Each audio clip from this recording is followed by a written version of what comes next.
I failed at 3 different businesses before I found the business model that worked for me. I'm gonna tell you what the 3 that failed were, why they failed, and why the 4th one succeeded. So my first business was a social media marketing agency. I started this back in 2019, SMA for short, which is now the same thing as freelance brand scaling. I started learning it in November of 2019, and then I started making money with it in February of 19, and this is the business model that allowed me to drop out of college and move out of my hometown. And I did this up until January of 2021. Now, this is really the only one that I completely chalk up to my own failure. I was an athlete, so I never worked before. I never had real money. So when I got it, I didn't really know what to do with it. So I partied, I spent all of it, I blew it all away. I had a great time and I learned a lot, but yeah, I ended up losing it. And yes, it was during COVID too, so of course the pandemic did me no favors working with chiropractors, helping them with their Facebook ads, but I'm not gonna blame it on that. The second one I started was online fitness coaching. Now I spent $12,000 on a mentorship program for this and it totally sucked. The guy that does this doesn't even exist on the internet anymore, so I won't throw around names, but the program sucked.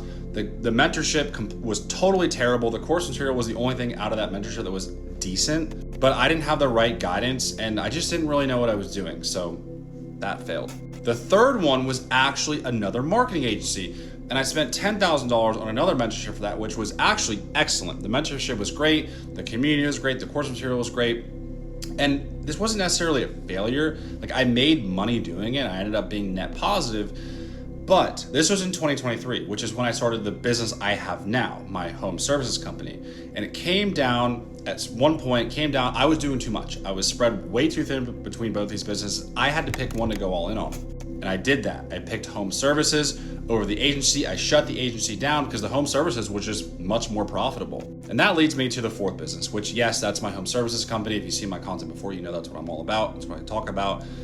This is my wallpaper installation company. I started this in 2023 as I was trying to rescale up my old agency. And like I said, it got to a point where I just couldn't do both. This is the business model that allowed me to buy my dream truck, a C8 Corvette in 2024, and I just bought a brand new 2025 Porsche 911 Carrera because of this business. So to sum this up, the other 3 didn't work. Mainly, the first one was my fault because that was back in the day before that was super saturated. But the other 2, I really chalked those up to being the online business market being way too oversaturated because COVID really pushed a lot of people to work online, which is understandable. But the problem is that there's too much competition. For someone coming in, I was a beginner at the time, I didn't have that much cash flow or that much knowledge, you're gonna get absolutely steamrolled. Why home services worked is the opposite, because it's not saturated, because people wanna work remote, they don't wanna work with their hands. So if you're willing to work with your hands and go out in the real world and do real work, you will absolutely crush.